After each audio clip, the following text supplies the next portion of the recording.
여러분, 우리가 예수를 믿고 왜 하나님께서 자, 너 예수 믿었지? 자, 죽어. 나 천국 가자.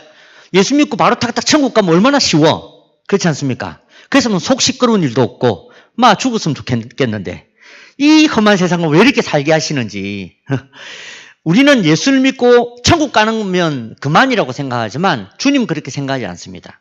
주님은 우리가 예수를 믿고 난 다음에 얘들아 신앙이 무엇인지 아느냐?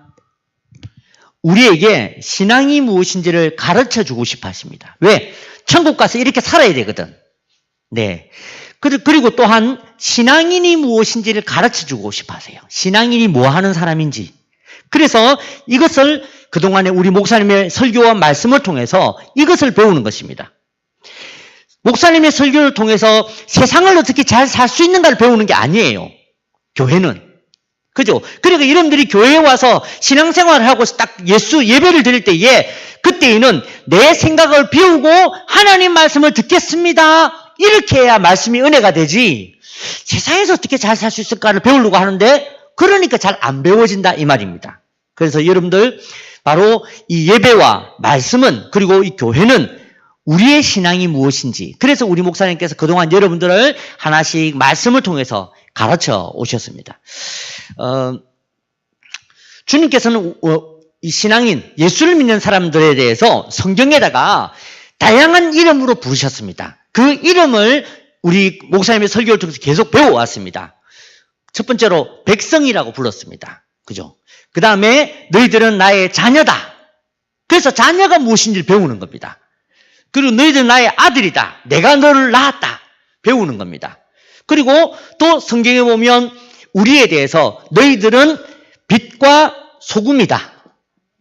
네, 그래서 빛과 소금이 무엇인지를 말씀을 통해서 배우고 우리의 행동을 통해서 전도를 한다든지 택시를 타서 200원을 안 받는다든지 이렇게 하는 것으로 어떻게 내가 빛과 소금을 자꾸 배워가는 것입니다. 네. 그 다음에 또 다양하게 말씀하셨는데 또 신앙인이 뭐냐? 독수리라고 말씀하셨어요. 그래서 독수리가 뭔지를 아셔야 된다고. 이와 같이 다양하게 이 개념을 정해 주셨는데 그 중에 오늘 배워야 될 것이 뭐냐면 오늘 배워야 될 것이 우리가 기본적으로 알아야 되는 것이 뭐냐면 신앙인이 뭐냐면 신앙인은 모든 것을 할 수 있는 사람들이 신앙인입니다. 그죠? 그래서 빌립보서 4장 13절에 내게 능력 주시는 자 안에서 내가 모든 것을 할 수 있습니다. 그렇게 되는 겁니다. 그래서 신앙인은 모든 것을 할 수 있습니다.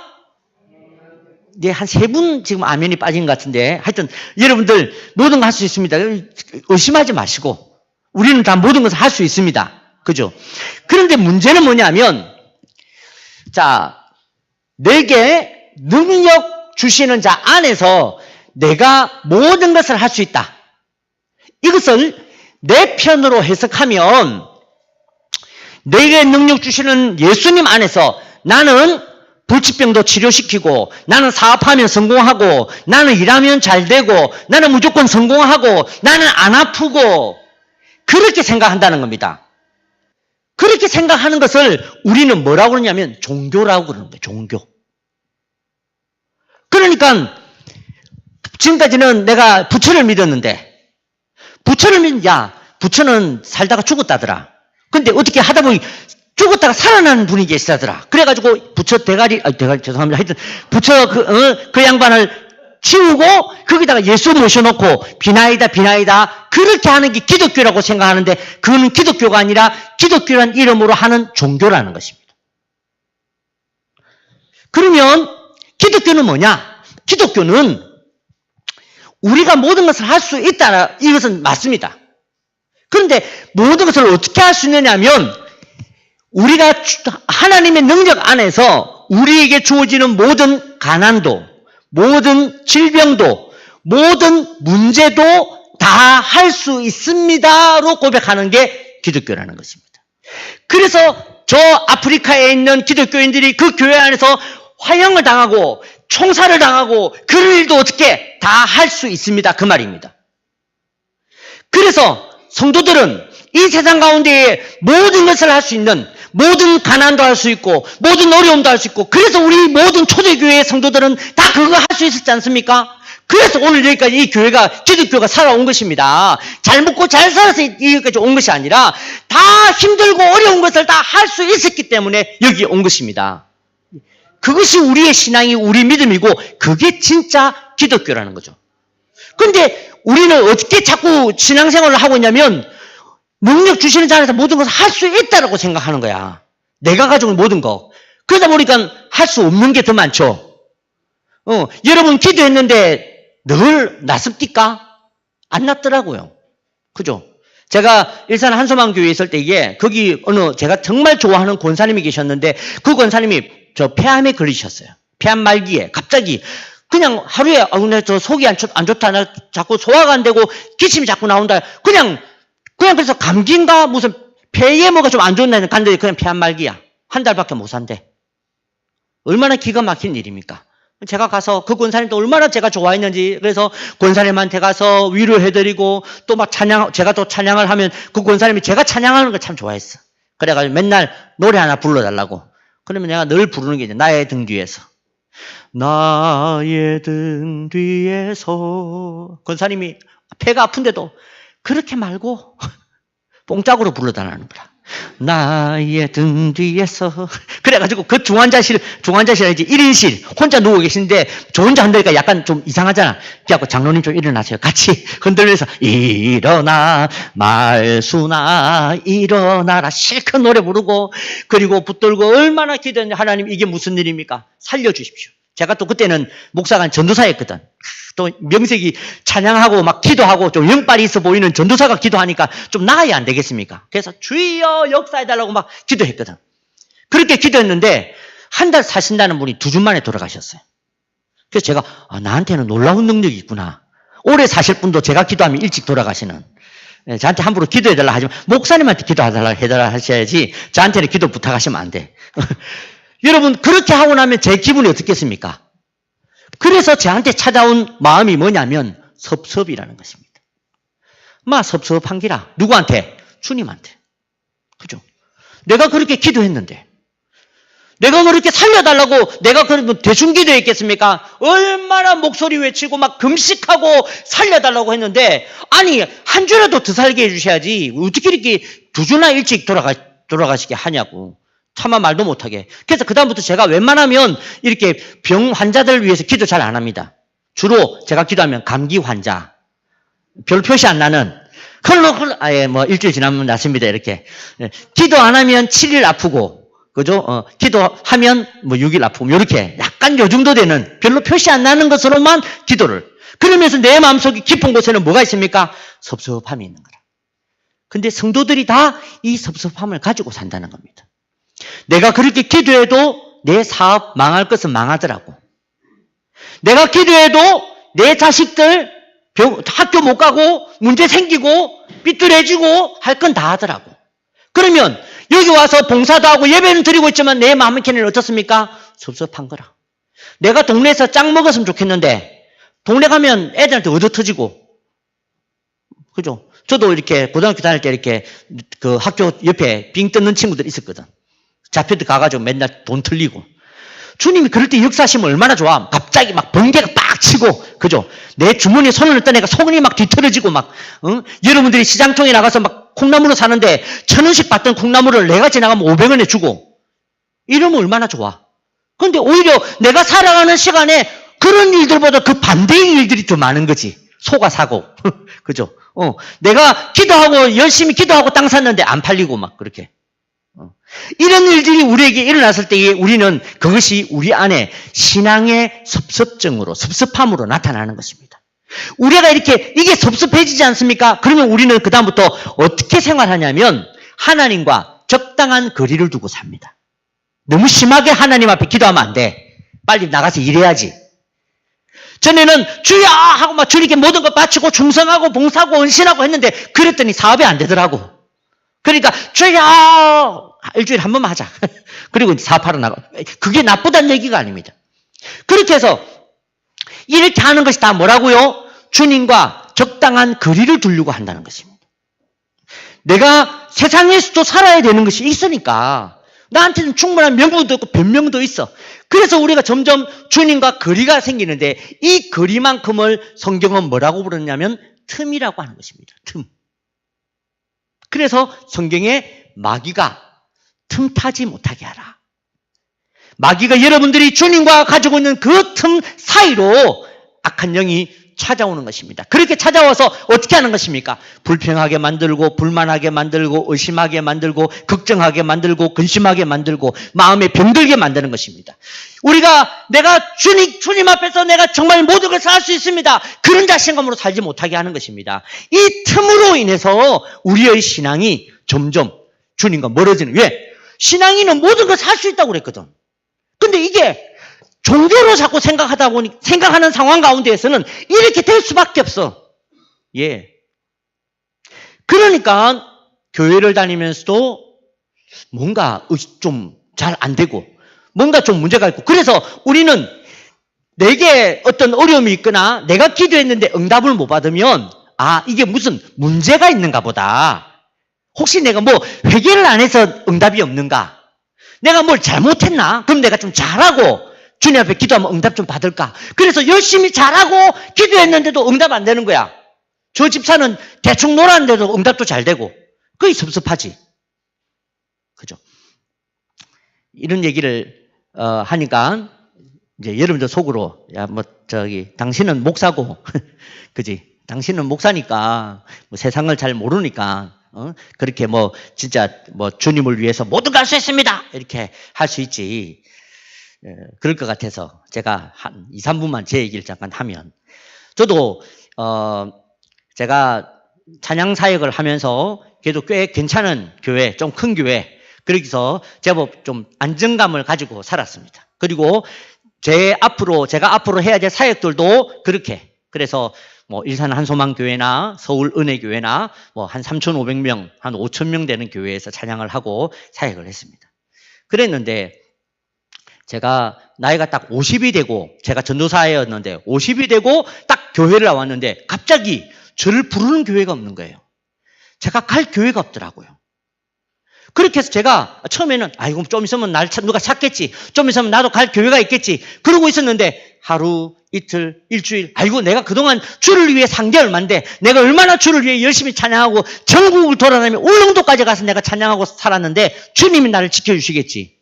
일주일 지나고 한 달 지나고 점점 먹을 것이 없고 점점 어려워지니까 집도 이사를 해야 되고 쫓겨나야 되고 또 집이 없으니까 할 수 없이 우리 애들은 처갓집으로 보내고 우리 집 사람은 강남에 친구 집으로 보내고 저는 갈 데가 없으니까 어느 회사 사무실에서 제가 길바닥에 그 사무실에 삶 다 나가고 나면 바닥에다가 라면 박스 깔아놓고 그렇게 생활을 하기를 시작했습니다. 하루 이틀 곧 불러주시겠지. 일주일, 보름. 곧 내 삶도 다시 전에처럼 모든 것 할 수 있는 사람 되겠지. 근데 한 달이 지나고 두 달이 지나고 이제는 제가 먹을 것이 없는 거예요. 그래서 제가 물류센터에 가가지고 노가다를 하는데 제가 이 노가다를 안 해본 사람이 되니까 컨베이어 벨트 있지 않습니까? 컨베이어 벨트에 막 장갑이 끼어가지고 내가 막 거기 쓸려 들어갈 뻔했어. 내가 너무 놀래가지고 덜썩 주저앉았는데 생각에 내가 내일 잘못했으면 내일 신문에 날 뻔했다.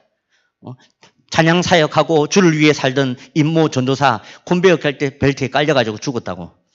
그걸 생각 얼마나 기가 막힌지 너무 찬양하고 너무 슬퍼서 도저히 이게 그래서 그다음부터 제가 사람들을 못 만나겠는 게 너무 부끄럽고 이게 이해가 안 되는 거야. 신앙인이면 잘 돼야 되는데 왜 이게 이런 문제가 있는가. 제가 나중에는 이런 얘기 드리긴 정말 죄송하지만 제가 어느 날 밤에 자려고 누웠는데 제가 그때 듣던 찬양이 항해자라는 찬양이거든요. 그 항해자라는 찬양을 그 후렴이 주 나를 놓지 마소서 이 깊고 넓은 바다에 홀로 내 삶의 항해의 끝이 되시는 주님이시여. 그 찬양을 들으면서 얼마나 혼자서 울었는지 모릅니다. 아무도 나를 모르고 이 어려운 형편을 모르고 아무도 날 찾지 못하는데 분명히 예수 믿으면 모든 거 할 수 있다는데 이게 안 되겠구나. 그래서 제가 그날 밤에 마지막으로 생각했던 것이 내가 후쿠오카를 가야 되겠다. 그 지진 났던 데 있지 않습니까? 가서 내가 그냥 사람이 예술 믿는 사람이 내가 또 이렇게 스스로 막 죽을 수는 없으니까 차라리 원전에 가서 그 청소하다가라도 그러면 죽고 돈이라도 좀 벌지 않겠냐. 차라리 그거 내가 우리 애들한테 내가 물려주고라도 죽자. 그런 생각이 들 만큼 죽음밖에는 생각할 수가 없을 만큼 제 삶이 바닥에 있었다는 것입니다. 그런데 거기에서 주님이 저를 일으키신 것은 저에게 회복을 주시고 제게 은혜를 주시고 제게 사역을 주셔서 회복시키신 것이 아니라 바로 이 말씀. 너는 나를 위해서 그 어려운 자리에 있을 수 있겠냐? 너 이 모든 것을 할 수 있겠냐라는 질문을 제게 하셨다는 것입니다. 그래서 제가 그때 주님 말씀 붙들고 주님이 제게 원하시는 어떤 기간이 어떤 시간이 고난의 시간이 필요하시다면 저는 잘 모르니까 감당하겠습니다. 내가 내보겠습니다. 내가 이 고난을 한번 내가 겪어보겠습니다. 내가 한번 이 가운데 기도해 보겠습니다. 그러면서 제가 다시금 어떻게 종교 안에 있는 목회자가 아니라 정말 예수님을 제대로 알아가는 목회자가 되었다는 것입니다. 그래서 제가 이 말씀을 여러분들에게 지금 드리고 있는 것입니다. 사랑하는 성도 여러분, 성도는 내게 능력 주시는 자 안에서 내가 모든 것을 할 수 있습니다. 네, 모든 것을 할 수 있지만 주님께는 뭐라고 기도해야 됩니까? 하나님, 내 좀 도와주십시오. 내 문제 해결해 주십시오. 왜 우리가 그렇게 기도해야 되느냐면 성경에 보니까 그래도라는 말이 많이 나옵니다. 그래도. 많이 나오는 게 몇 번 나와. 오늘 성경에도 나와 있지만 그래도라는 단어가 많이 나오는데 이 중에 에스겔 36장 37절에 보면 여호와께서 이같이 말씀하셨느니라 그래도 이스라엘 백성들은 기도할지니라. 그렇게 되어 있어요. 하나님은 우리를 다 아십니다. 하나님은 우리를 도와주십니다. 하나님은 어련히 알아서 도와주실까? 그래도 성도는 기도해야 한다는 것입니다. 왜냐하면 하나님은 기도를 초월하지 않는 분이기 때문에 그렇습니다. 그래서 여러분들이 지금 내가 살지 내가 죽을지 우리는 모릅니다. 그죠? 주님 다 아시지. 내 사업 어떻게 될지 주님 아시지. 그래도 우리는 기도해야 한다는 것입니다. 어떻게? 주님께서 모든 것을 회복하실 수 있다고 생각하고 그 믿음으로 뜨겁게 기도해야 되는 것입니다. 살려달라고. 그랬는데도 안 살려주셨으면 이유가 있으시겠지. 그죠? 그러면 그 자신감으로 지금 여러분들이 어려운 때를 믿음으로 보내시길 바랍니다. 왜? 그 시간이 주님께 필요하기 때문에 우리는 몰라. 천국 가면 다 알겠지. 그죠?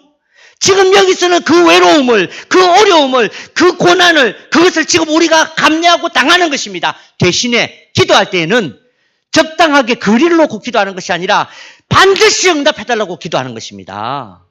네. 어떤 애가 집에서 기도를 했대요. 옛날 삼천리 자전거 달라고 하나님께. 방에서 얼마나 큰 소리로 기도하는지 막 엄마가 거실에 있는데 막 얼마나 뜨겁게 하나님 삼천리 자전거 7단으로 되어 있는 무엇이 어떻고 총 29만 8천 원인데 요즘 할인해서 25만 원짜리 주여 주셔 막 기도를. 그래서 엄마가 들어 야 조용히 좀 해. 조용히 기도해도 하나님 들으신다. 아빠가 들어야 하잖아. 우리가 그렇게 한다는 겁니다.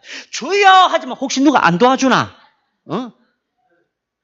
그것이 아니라 우리는 어떻게 내가 그렇게 기도해서 설령 응답이 없을지라도 나 모든 것 하겠습니다. 그러나 그래도 기도할지니라.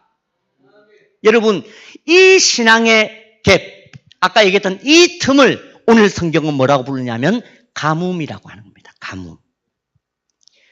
이것을 이렇게 내가 뜨겁게 주님을 온전히 의지하고 온전히 신뢰하지 못하고 적당히 아이고 시급했다. 지난번에 저 주님께 모든 거 맡기고 내 사업하다가 주님 때문에 내가 말아 먹을 뻔했다.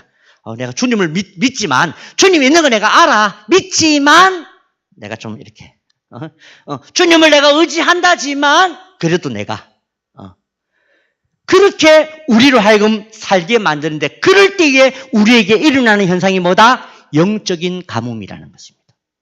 오늘 예레미야 14장 1절에 바로 이 말씀을 하고 있는 것입니다. 14장 1절을 잠깐 비추어 주시겠습니까? 예레미야 14장 1절을 보시면 잠깐만 비추어 주십시오. 네. 보시면 가뭄에 대하여 예레미야에게 임한 여호와의 말씀이다. 이 말이 뭐냐면, 자, 내가 지금부터 가뭄이 무엇인지를 설명해 줄게. 가뭄이 어떤 것인지, 가뭄이 얼마나 위험한 것인지를 내가 설명해 줄게 라고 하나님이 말씀하신 것입니다. 예. 이것은 이 세상의 가뭄을 말씀하시는 것이, 성경에 이 세상 가뭄은 일기예보 할 일이 있습니까? 아닙니다. 우리의 영적 가뭄을 얘기하시는 겁니다. 왜 우리에게 영적 가뭄이 있느냐? 우리가 주님을 종교적으로 믿기 때문에 그렇다는 것입니다. 아, 그냥 그렇구나가 아니라, 그래서 우리는 어떻게 해야 되느냐? 여러분, 가뭄이 일어났을 때 우리에게 일어나는 현상이 있습니다. 2절을 잠깐만 비추어 주십시오. 보시면 유다가 슬퍼하고 성문의 무리가 피곤하고 땅 위에서 애통하고 예루살렘의 부름이 위로 오른다. 보니까 가뭄이 일어나면 감정의 기복이 일어난다는 것입니다. 내게 신앙의 영적 가뭄이 일어나면 내가 감정의 기복이 일어나고 그 다음에 피곤해진대. 가뭄이 있으며. 그래서 1년만 교사 봉사하고 나면 주님이란 목사님, 네, 좀 쉴게요. 이런 소리가 왜 나오냐면 내게 가뭄이 일어나서 그렇다는 것입니다. 무슨 아이들에게 문제가 있거나 신앙의 문제가 아니라 내게 가뭄이 일어나면 바로 이런 문제가 있다는 것입니다. 그 다음에 애통하게 된다는 것입니다. 무엇이 애통한다는 것입니까? 여러분의 영혼이 지금 애통하고 있다는 것입니다. 나는 못 듣지. 여러분의 영혼이 얼마나 갈망하고 애통하는지, 얘야, 여러분들 육체를 향해요. 얘야, 제발 기도 좀 해라. 뜨겁게 기도 좀 해라. 네가 하나님을 온전히 만날 수 있도록 좀 기도 좀 해라. 찬양을 열심히 좀 불러라. 그렇게 여러분들을 향하여 애통하고 있는데 우리는 그 소리를 못 듣고 있는 것입니다. 그리고는 가만히 앉아서 그냥 주님과 적당한 거리만 유지하면서 종교인으로서 그냥 이렇게 할렐루야 이러면서 와가지고 왔다 갔다 하는 이 정도만 해도 내가 천국 가겠거니 생각한다는 것입니다. 이것이 바로 우리에게 찾아오는 가뭄의 현상이다. 그렇기 때문에 오늘 여러분들이 왜 그렇게 힘든지, 왜 내가 이렇게 피곤한지, 왜 내 영혼이 이렇게 아픈지, 왜 내가 점점 이렇게 아파가는지 우리가 이것을 이렇게 알아야 되겠다라는 것입니다. 자, 그러면 어떻게, 가뭄이 일어나면 우리가 어떻게 되는지 오늘 말씀을 통해서 다시 한번 더 우리가 함께 묵상을 나누도록 하겠습니다. 그 첫 번째는 가뭄이 일어나면 부끄러움을 당하게 됩니다. 부끄러움을 당한다. 네. 3절과 4절을 한번 비춰주십시오. 3절과 4절을, 죄송합니다. 말씀 3절. 그렇죠. 네. 제가 다 같이 읽겠습니다. 시작. 귀인들은 자기 사환들을 보내어 물을 얻으려 하였으나 그들이 우물에 가서도 물을 얻지 못하여 빈 그릇으로 돌아오니 부끄럽고 근심하여 그들의 머리를 가리며 땅에 비가 없어 지면이 갈라지니 밭 가는 자가 부끄러워서 그의 머리를 가리는도다. 그렇게 되어 있습니다. 여기 보니까 3절과 4절에 부끄럽대. 근데 이 부끄러운데 누가 부끄럽냐는 거지. 보니까 분명히 귀인이 심부름을 시켰거든요. 근데 부끄러움은 사환이 부끄럽대. 사환, 다른 말로 종이 부끄럽대. 네. 여러분들, 우리가 다 주의 종 아닙니까? 우리가 부끄러움을 당한다는 것입니다. 가뭄이 일어나면. 그렇게 내가 가뭄을 해결하기 위해서 분명히 물 있는 데로 갔는데도 물을 얻지 못하니까 내가 부끄러움을 당한다는 것입니다. 이 말이 무슨 말이냐면 바로 우리의 인생이, 우리의 신앙이 가물어지면 우리의 인생이 세상에서 부끄러움을 당하게 된다는 것입니다. 여러분, 부끄러운 것이, 여러분, 가난한 것이 부끄럽다. 내가 병든 것이 부끄럽고 내가 망한 것이 부끄럽다고 생각하지만 사실은 진짜 부끄러움은 내가 가난하지 않기 위해서 다른 사람들에게 거짓말을 하는 것이 진짜 더 부끄러운 겁니다. 내가 망하지 않으려고 오히려 다른 사람을 죽이는 것이 더 부끄러운 것입니다. 여러분, 지금 한국교회의 많은 지도자들이 바로 이렇게 살고 있더라는 것입니다. 교회가 가난하지 않으려고 교회가 자꾸 다른 것을 하고 거짓말을 하고 그렇게 되는데 그게 자기들은 봐, 나 가난하지 않잖아. 나 이제 병 안 들었잖아. 그렇게 보여주려고 오히려 다른 일을 하는데 세상 사람들은 다 알아. 지만 모르고. 그죠? 그게 지금 한국교회의 현상이라는 것입니다. 한국교회 저기 제가 살고 있는 그 서울 동네는 난리가 아니지 않습니까? 그죠? 태극기가 휘날리고 미국 그 국기가 휘날리고 난리가 났습니다, 지금. 그렇다고 나라가 전복되고 그런 건 아니지만 그렇게 하는데 보면 교회 단체들이 가서 막 흔들고 있는 거야. 흔들 수 있습니다. 뭐 그 흔드는 게 문제가 아니야. 근데 그 흔드는 방법과 방식과 그 내용 때문에 부끄러워. 그렇게 부끄러움을 당하고 있는데 여러분 그 기독교가 지금 여러분들 우리가 믿는 기독교가 맞습니다. 그 다니는 교회 우리가 다니는 교회하고 똑같습니다. 대한예수교회 장로회 맞습니다. 여러분 그게 서울에만 일어났습니까? 그렇지 않습니다. 오늘 여기도 얼마든지 일어날 수가 있는 것입니다. 가뭄은 저 멀리만 일어나는 현상이 아닙니다. 우리가 가만히 내버려 두면 얼마든지 우리도 부끄러움을 당할 수 있는 것입니다. 사랑하는 성도 여러분, 제가 말씀드린 것처럼 우리는 가난도 할 수 있습니다. 병도 할 수 있습니다. 망하는 것도 할 수 있습니다. 그것이 혹 주님의 뜻이 그 안에 있다면 그렇게 되어야 세월로에서 죽어간 수많은 그리스도인 청소년들이 이해가 되는 것입니다. 다 예수 믿는 사람들은 다 안전하고 다 물에 빠져 죽을 뻔했는데 건짐을 당한다. 근데 저기 죽어간 우리 장로님 아들은 저 어떻게 된 거지? 이래버리면 이게 우리한테 가뭄이 찾아온다니까. 아닙니다. 어려울 수 있습니다. 우리에게 문제 있을 수 있습니다. 오늘 분위기 안 좋습니다. 지금 문제가 있다고 자꾸 그러니까 교회 와서 복 받으려고 오늘 말씀드려야 되는데 갑자기 문제 있을 수 있다. 각오해라.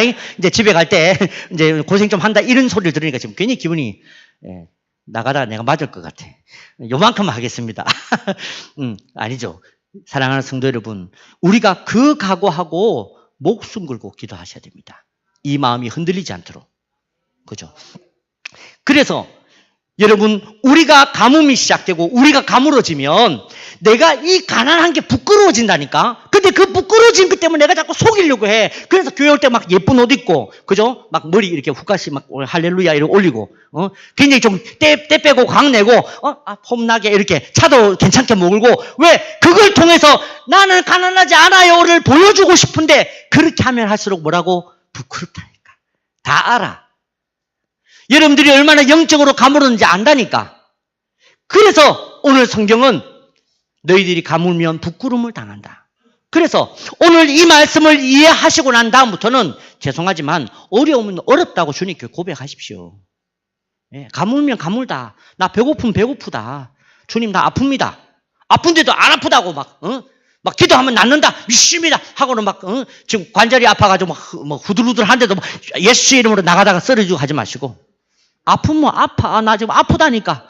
이렇게 아프다니까 하면서 내가 예수 믿고 살기로 결심하는 겁니다. 네. 그것이 바로 신앙인데 자꾸 가물어지면 그게 부끄러워지고 병이 부끄러워지고 내가 망한 게 부끄러워 다른 동네를 자꾸 가버리고 내가 망할까봐 걱정이 되고 내가 주를 위해 헌신하고 내가 주를 위해 살면 내가 어려워질까봐 걱정하게 된다는 것입니다. 가물면. 여러분들이 그렇게 되는 것이 문제가 아니라 가물어진 현상 때문에 두려워하시길 바랍니다. 두 번째로 우리에게 가뭄이 있으면 어떤 현상이 일어나느냐? 뭐죠? 네. 죄송합니다. 네, 잠깐만. 요 위에 딱 가뭄이라고 딱 써놔야 되는데. 네. 가물면 두 번째 우리에게 찾아오는 현상이 뭐냐? 생산하지 못한다는 것입니다. 생산하지 못한다. 5절 6절입니다. 자, 5절 6절 역시 다 같이 읽겠습니다. 시작. 들의 암사슴은 새끼를 낳아도 풀이 없으므로 내버리며 들나귀들은 벗은 산 위에 서서 성냥이 같이 헐떡이며 풀이 없으므로 눈이 흐려지는도다. 가뭄이 있으면 눈이 흐려진대. 판단력이 잘 서지 않는다는 것이죠. 자, 여기 보니까 5절을 다시 한번 비추어 주십시오. 보면 들의 암사슴은 새끼를 낳았는데 풀이 없으니까 풀이 없는데 암사슴이 새끼를 내버린대요. 가뭄이 있으면 내버린다는 거예요. 여러분, 여러분, 이 암사슴이 얼마나 모성애가 강한지 아십니까? 옛날 우리 동물의 농장, 동물의 왕국 이런 데 들어보면, 얘기를 보면, 암사슴이 새끼를 막 데리고 사자가 막 잡으러 오면 막 도망을 갑니다. 그러다가 이 새끼가 도저히 뛰지를 못하니까, 그러면 새끼를 이쪽으로 보낸다고. 보내놓고 거기에 막 기삭거리면서 머물고 있거든. 그러면 사자가 온다고요. 그러면 사자를 딱 보고 자기가 이렇게 이쪽으로 갑니다. 반대쪽으로. 그러면 사자가 그 어미 사슴을 향해서 덮치러 가죠. 그러고는 어미가 죄송하지만 일부러 잡혀 죽는다고요. 왜? 새끼 사슴 때문에. 그게 암사슴입니다. 암사슴의 모성애가 이런 거거든. 그런데 암사슴, 이런 모성애가 강한 암사슴도 가뭄이 찾아오면 새끼를 낳았는데 내버리는 일이 벌어진다는 것입니다. 가뭄이면 그렇다는 것입니다. 사랑하는 성도 여러분, 우리 그리스도인들이 주님을 신뢰하고 주님을 사랑하는 이것에서 가뭄이 시작되면 내 안에서 영적인 것이 생산되지 못한다는 것을 아시길 바랍니다. 그것 중에 하나가 바로 감사입니다. 그래서 내 인생에 내 영혼에 가뭄이 찾아오면 주님께 그렇게 감사가 안 돼. 그래서 유일하게 하는 게 범사에 감사, 뭐 이렇게 가는 거예요. 그 범사에 감사가 나쁘다는 얘기가 아닙니다. 내가 오늘 돌맞을 일을 굉장히 많이 하네. 그런 얘기가 아닙니다. 여러분, 하지만 기왕이면 지난 한 주간 동안 그 많고 많은 일들 가운데에 꼭 하나라도 주님께 감사를 자꾸 표시하려고 하십시오. 일주일 내내 다 감사하지 물론. 하지만 그것이 왜 그런가 가만히 보니까 내가 딱히 정말 이게 정말 감사하다, 이렇게까지 감사한가 잘 안 되더라는 것입니다. 그래서 이 감사가 생산되지 못하는 문제가 바로 내게 가뭄이 찾아오면 그렇습니다. 그리고 두 번째가 바로 기쁨이 사라집니다. 이 기쁨은 세상이 주는 기쁨이 아닙니다. 우리가 교회 다니고 신앙생활하고 예수 믿는 게 기뻐해야 되는데 예수 믿는 게 자꾸 피곤해져. 제가 지금 올해 나이가 54입니다. 모태신앙이라서 교회만 지금 54년 다녔거든. 54년째. 지긋지긋하지 않겠습니까? 이제 막 그냥 좀 너무 눈 감고도 갈 수 있는 게 교회야. 그렇게 되면 그럴 때에 막 기쁨이 찾아와야 되는데 그게 아니라 피곤한 기라. 되다. 경상도 말로 좀 되다. 예수 믿는 게. 내가 좀 예수 열심히 좀 믿어보면 내 사업도 좀 되고 좀 뭔가 좀 이루어질 줄 알았는데 아니니까. 그대로가 아니니까. 그래서 우리에게 감사도 생산되지 못하고 기쁨도 생산되지 못하고 그 다음에 영혼도 생산되지 못하는 것입니다. 아니 설령 영혼을 여기다가 갖다 데려놓으면 못합니까? 이곳에 감사가 없는데 영혼이 내 옆에 앉아있는데 내가 주님을 기뻐하지 못하는데 여러분 내가 기쁘지도 않고 내가 감사하지도 않는 사람들을 데리고 오는 것을 뭐라고 그러는지 아십니까? 다단계라고 하는 겁니다. 교회에 막 사람들 데리고 그걸 교회가 자꾸 다단계가 되는 거야. 왜? 내가 기쁘지 않은데 데리고 오는 거니까. 그래서 우리는 전도를 하되 어떻게? 내가 기쁨 가운데 감사 가운데 그를 데리고 오십시오. 그러면 그가 와서 누구를 배우겠습니까? 그가 와서 어떻게 예배 드리는 것을 배우겠습니까? 내 옆에 사람을 배우죠. 그래서 여러분들이 예배 시간에 와서 열심히 주님을 찬양하고 박수치고 기뻐하며 주님 앞에 예배로 나아가십시오. 그죠? 막 만세 반석 예수의 반석 찬양하시면서 그렇게 우리가 기뻐해야 그 영혼이 예수 믿는 게 이런 거구나. 그런데 우리가 지금 믿고 있는 게 뭐라고요? 종교를 믿는다니까. 주님과 적당한 거리를 두고 그렇게 믿으니까 옆에 사람들 보고 예수는 저렇게 믿는 거구나 하고 적당히 믿는다고. 그것으로 우리가 어떻게 전도를 할 수가 있겠습니까? 여기다가 여러분 죄송하지만 그런 식의 사람들을 많이 모아놓고 우리 교회는 부흥했다고 말하시겠습니까? 그 교회는 얼마 지나지 않아서 망하게 될 것입니다. 우리 교회는 비록 전도가 좀 더디고 영혼이 돌아오는 게 더딜지라도 정확한 방향만 가지고 있으면 하나님께서 반드시 우리 교회를 부흥시킬 영혼을 주님께서 보내주실 것입니다. 네, 그래서 우리는 그 방향으로 가는 것입니다. 그래서 먼저 우리가 뭘 해야 되느냐? 내가 생산하는 사람인지를 먼저 보시기를 바랍니다. 내가 생산하는 사람인지, 내가 정말 내 안에서 기쁨이 생산되는지, 내가 감사가 생산되는지를 먼저 확인해 보시기를 바랍니다. 네. 그래서 여러분들이 그러한 것들을 생산하는 자가 되어야 진짜 그것이 우리 교회의 부흥이며 우리 교회의 회복이며 우리 교회의 전도라는 것입니다. 자, 세 번째. 가뭄의 세 번째 현상은 복을 구하지 마라 하는 것입니다. 11절과 12절입니다. 같이 읽겠습니다. 시작.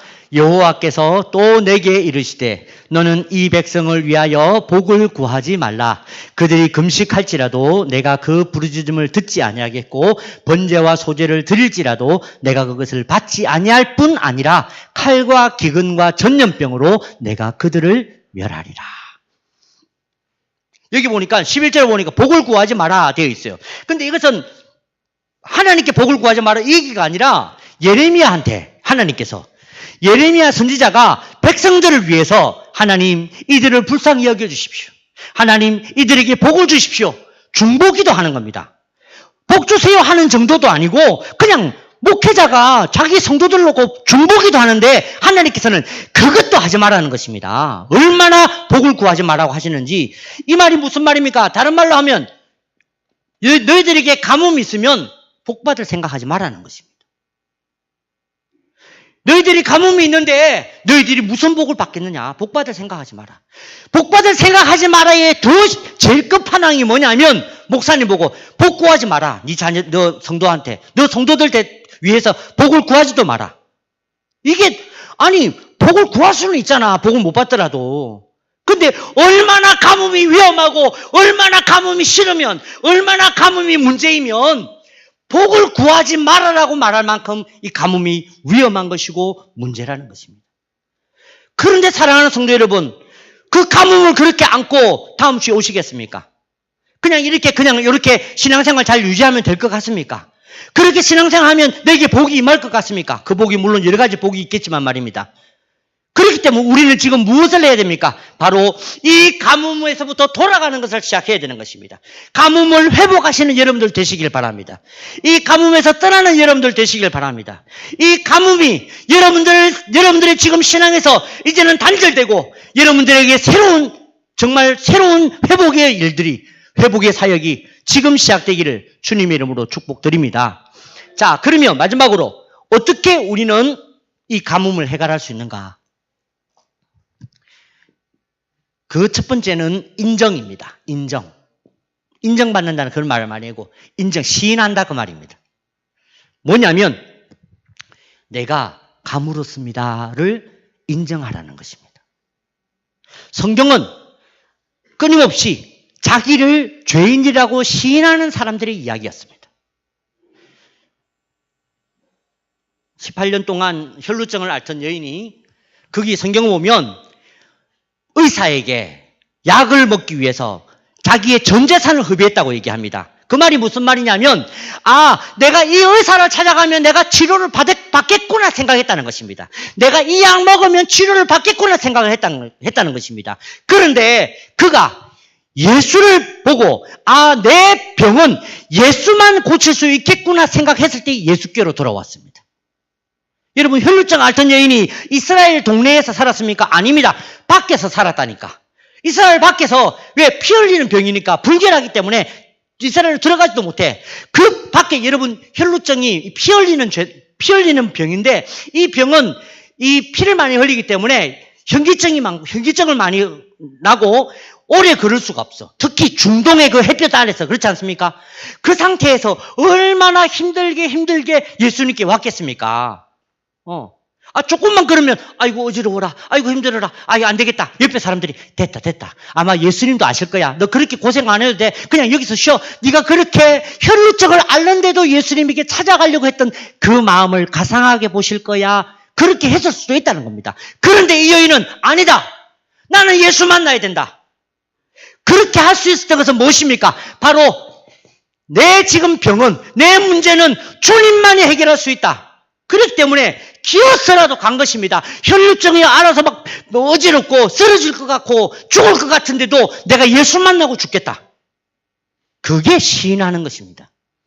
오늘 여러분들이 내가 가물었습니다. 그렇다면 그 가뭄에 대해서 하나님께 시인하고 나가야 될 것입니다. 오직 하나님만 만나고 돌아가시길 바랍니다. 그냥 세상에서 어떻게 복 많이 받을 수 있는가 그 방법 깨닫고 돌아가지 마시고 제발 주님만 내가 만나겠습니다. 아버지 예수님 사랑합니다. 예수님 채워주시옵소서. 당신의 사랑으로. 왜? 나는 그거 아니면 죽는 사람이기 때문에. 이게 바로 인정한다라는 말입니다. 자기가 가물었다는 것을 인정할 때에 비로소 그 가뭄의 해갈은 출발된다는 것을 아시길 바랍니다. 두 번째로 갈망이라는 것입니다. 무엇입니까? 반드시 이 문제를, 반드시 이 가뭄을 해결하고야 내가 돌아가겠습니다라는 갈급함, 갈망이라는 것입니다. 목마름이라는 것입니다. 오직 이것만으로 여러분들의 문제를 해결할 수가 있는 것입니다. 예, 그래서 막 대충 이렇게 은혜 받고 주님 사랑합니다 했는데 눈물이 막 오늘 갑자기 찔끔 났다. 내가 10년 만에 내가 엄마 돌아가서도 안 울었는데 내가 갑자기 눈물이 좀 핑 도네. 이걸로 은혜 받았다고 치고 들어가지 마시길 바랍니다. 네, 반드시 은혜를 받으시길 바랍니다. 예, 그래서 우리가 반주를 좀 이따 해주십시오. 빈들의 마른 풀같이 찬양을 한번 부르고 같이 기도할 건데, 이 빈들의 마른 풀같이라는 그 찬양의 4절에 보면 오늘의 흡족한 은혜라고 되어 있다고요. 오늘의 흡족할 것 같은 은혜도 아닙니다. 흡족할 건가 은혜도 아닙니다. 흡족한 은혜라는 것입니다. 흡족한 은혜라는 것은 내가 그 은혜의 물에 완전히 흠뻑 젖어들어 있는 상태, 너무 완전히 젖어서 내가 완전히 쫄딱 빠져있는 상태, 그게 바로 흡족한 은혜입니다. 그 은혜 받고 사셨습니까? 주일날 그 은혜 받고 돌아가셨습니까? 아니면 은혜 비슷한 것 받으셨습니까? 우리는 그것을 뭐라고 부르냐면 웅덩이라고 하는 것입니다. 웅덩이. 우리는 우물을 파는 사람이지 웅덩이를 파는 사람은 아니라는 것입니다. 웅덩이는 무엇입니까? 내가 땅에 막 우물을 찾으려고, 내가 물 좀 얻으려고 열심히 땅을 팝니다. 하나 둘 해가지고 파가지고 보니까 한 1m 파다 보니까 물이 조금 찰랑찰랑 고이네. 야, 물 들어왔다. 그래가지고 마셔보고, 야, 이거 물이다. 됐다. 야, 이거 드디어 내가 우물을 팠다 하고 돌아가는데, 그것이 바로 웅덩이라는 것입니다. 내가 하나님 찬양하고 잠깐 감정이 좋았다, 자각 괜찮았다, 이건 뭐라고요? 웅덩이라고요. 그런데 이 웅덩이는 한 달이 지나고 2달이 지나면 그 물은 썩습니다. 내가 그 썩은 물을 먹고 은혜 받았다고 착각하고 돌아간다, 그 말입니다. 우리 그리스도인은, 성도는 반드시 은혜의 우물을 파야 됩니다. 반드시 그 은혜의 우물을 파야 이 가뭄이 해결되는 것입니다. 그래서 오늘 이 시간에 여러분들이 날마다 기도할 때에, 주님 앞에 나올 때에는 내가 우물을 파리라, 우물이 파질 때까지 내가 뚫으리라. 예, 모든 거 할 수 있습니다. 그렇게 내가 우물을 뚫을 때에 여러분들의 이 가뭄은 반드시 해결될 줄로 믿습니다. 여러분들이 이것을 해결하고 세상을 살아갈 때에 세상이 여러분들에게 얼마나 겁을 줍니까? 야, 내가 너 망하게 한다. 너 주일만 교회 가. 너 잘하면 내가 너를 어렵게 만들 거다. 너 교회 네가 이렇게 적당하게만 그렇게 헌신해. 그렇게 우리를 얼마나 위협하는지 모릅니다. 여러분, 이렇게 위협할 때에 그 위협을 당하는 상황을 성경은 뭐라고 얘기했냐면, 사방으로 우겨쌈을 당하고 죽임을 당하고. 그런데 성경은 우겨쌈을 당하나 뭐라고? 우겨쌈을 당하지 않고, 죽임을 당하나 죽지 않고. 성도들이 이렇다고 얘기합니다. 그리고 나중에 뭐라고 하냐면, 이 사람들을 세상이 감당치 못할 자다, 그렇게 말을 한다는 것입니다.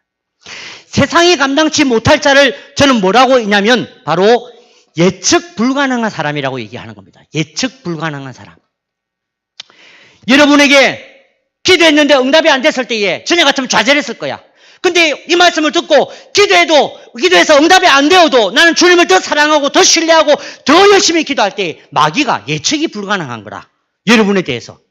내가 어려움을 주면 저기 죽을 듯이 쓰러져 있고 못하겠다 하고 예수 못 믿겠다고 해야 되는데, 내가 어려움을 줘도 기도하고 찬양한다. 예측 불가능한 사람이 된다는 것입니다.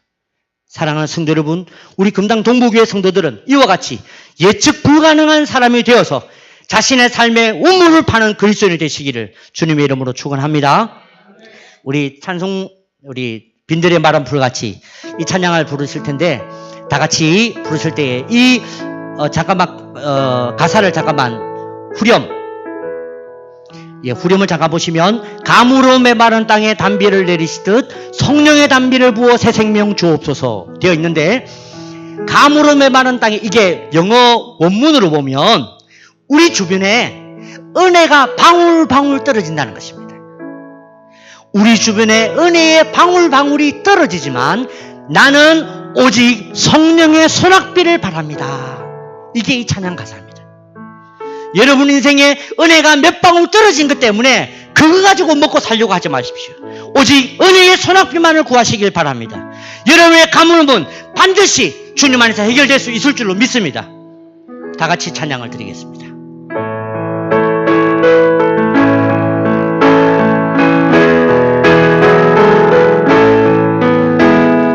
빈들의 마른 불같이 시들은 나의 영혼, 주님의 약속한 성령 간절히 기다리네. 가물어 메마른 땅에 단비를 내리시듯 성령의 단비를 부어 새 생명 주옵소서. 2절 반가운 빗소리 들려 산천이 춤을 추네. 봄비로 내리는 성령 내게도 주옵소서. 가물어 메마른 땅에 단비를 내리시듯 성령의 단비를 부어 새 생명 주옵소서. 절 따라 우로를 내려 조목이 울성하니 갈급하게 성령을 부소서. 가물어 메마른 땅 단비를 내리시 성령의 단비를 부어 새 생명 주옵소서. 참되신 사랑의 언약 어길 수 있사오랴. 오늘의 흡족한 은혜 주실 줄 믿습니다. 다시 한번 참되신 사랑의 언약 어길 수 있사.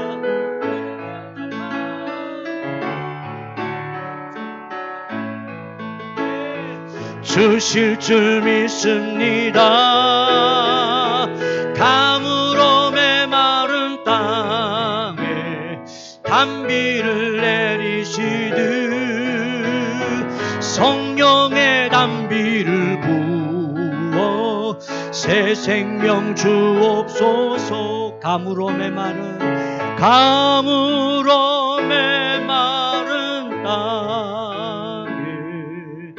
단비를 내리시듯 성령의 단비를 부어 새 생명 주옵소서. 이 시간 다 같이 우리 주여